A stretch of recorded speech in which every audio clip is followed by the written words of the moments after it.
அதை ப்ரெசென்ட் பண்ணுவாங்க. ப்ரெசென்ட் பண்ணுறதுன்னா நான் சொன்ன மாதிரி இன்டர்வியூ பார்க்க போகிறாங்க. அதுக்கு எல்லா கம்பெனியும் தலையில் வச்சுருக்காங்க. இங்கிலீஷ் தெரிஞ்சால் நல்லா பேசுவான், எங்கன்னா சமாளிச்சிக்கலாம் அப்படிங்கிறது ஒரு சைடு இருந்தாலும், அவங்க சைட்லேருந்து நீங்கள் பார்க்குறீங்க. ஏன்னா அப்போ கம்பெனியில் இருக்கும். அவங்க சைட்லேருந்து பார்த்தீங்கன்னா அவங்க கிளைண்ட்ஸ் எல்லாம் பார்த்தீங்கன்னா ஃபாரின் கிளைண்ட்ஸ். ஸோ அவங்களுக்கு இங்கிலீஷ் தேவைப்படுது, சும்மா கிடையாது. ஸோ இங்கிலீஷ் அவங்கள்ட்ட பேசுகிறதுக்கு, நீங்கள் உங்கள் கிளைண்ட்டை பேசுகிறதுக்கு இங்கிலீஷ் தேவைப்படுது. ஸோ இங்கிலீஷுங்கிறது ஒன்றும் கிடையாது. இப்போ நான் அவங்கள்ட்ட தமிழில் பேசிட்டு அப்படியே நான் இங்கிலீஷில் மாற்றி பேசினேன் அப்படின்னா இங்கிலீஷ். ஸோ நீங்கள் ரொம்ப ஹைஃபையாக பெரிய பெரிய வார்த்தைகள்லாம் போட்டு பேசணும் அப்படிங்கிறது கிடையாது. நான் சொல்கிறது உங்களுக்கு புரியணும், நீங்கள் சொல்கிறது எனக்கு புரியணும். ஸோ அந்த இங்கிலீஷ் கிளாஸ் எப்படி போகுது அப்படிங்கிறது இன்னொருத்தர் சொல்லுவார். இங்கிலீஷ் எடுக்க போகிறது பேசுவார். சி நான் சொன்ன மாதிரி எடுப்பாங்க. லாஜிக்கல் ரீசனிங் இதெல்லாமே பார்த்தீங்கன்னா உங்களுக்கு இங்கே படிக்கிற மாதிரியே இருக்காது. கிளாஸில் உட்காந்து காலேஜில் இதான் ப்ராப்ளம் சால்வ் பண்ணேன் அப்படின்லாம் சொல்ல மாட்டோம். இந்த ஃபார்முலா இந்த இது பண்ணணும் அப்படின்னா ஸ்பீடு போட்டு distance travel by time taken இதான் ஃபார்முலா இதை வச்சு பண்ணேன் அப்படின்லாம் சொல்ல மாட்டோம். இப்போ நான் சொன்ன மட்டும் தான், இங்கே இருக்கேன், இங்கே வந்துரு, இத்தனை மணிக்கு நீ வரணும், இவ்வளோ தான். நான் கிலோமீட்டர் பார்த்தேன், அவர்கிட்ட இங்கே பழகிட்டு கேளுங்க கிலோமீட்டர் எவ்வளோன்னு பார்த்தேன், பார்த்துட்டு அதுக்கு தகுந்த மாதிரி வேகத்தை கூட்டி வந்தேன். ஸோ அந்த மாதிரி தான். ஸோ இதெல்லாம் நீங்கள் உங்கள் லைஃப்லேருந்து எடுக்கணும். ஒவ்வொன்றுமே உங்கள் லைஃப்லேருந்து. வாய்ஸ் படம் அது கடைசி சீன் பார்த்தீங்கன்னா தான் போட்டுருக்கோம், லைஃப்லேருந்து எடு பாட்டெல்லாம் அப்படிமா. ஸோ உங்கள் லைஃப்லேருந்து எடுங்க எல்லாத்தையும். நாங்கள் சொல்கிறது எல்லாமே என்னோடய எக்ஸ்பீரியன்ஸ் மட்டும்தான். உங்களுக்கு ஒரு புக்கை படித்தோ எழுத படித்தோ இது கிடையாது. எக்ஸ்பீரியன்ஸ் வச்சு தான் நாங்கள் எடுக்க போகிறோம்.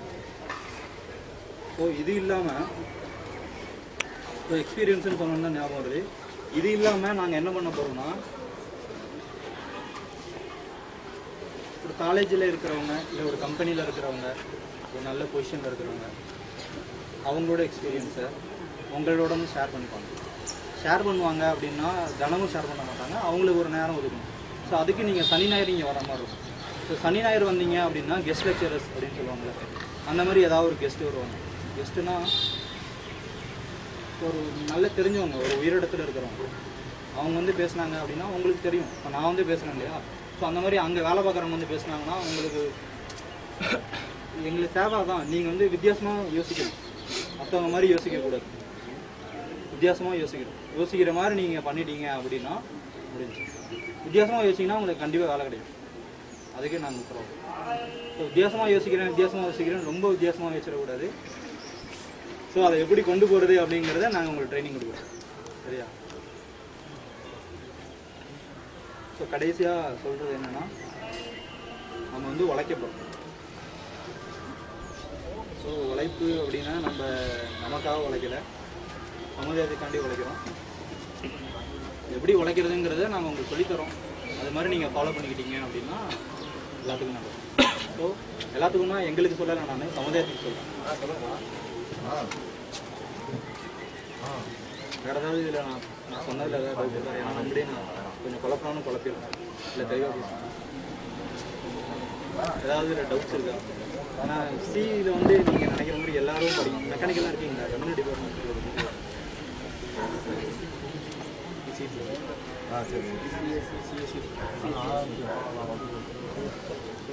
சி தேவைப்படும்.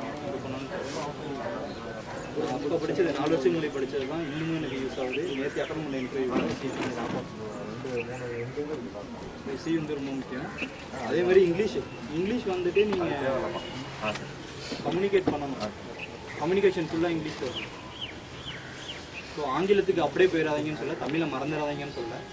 தமிழ் முக்கியம். ஸோ நீங்கள் ஆங்கிலத்தில் பேச கற்றுக்கணும். ஸோ அது எப்படிங்கிறது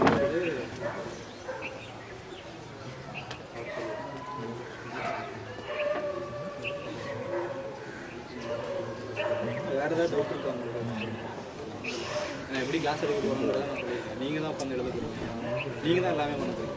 just we are going to guide you.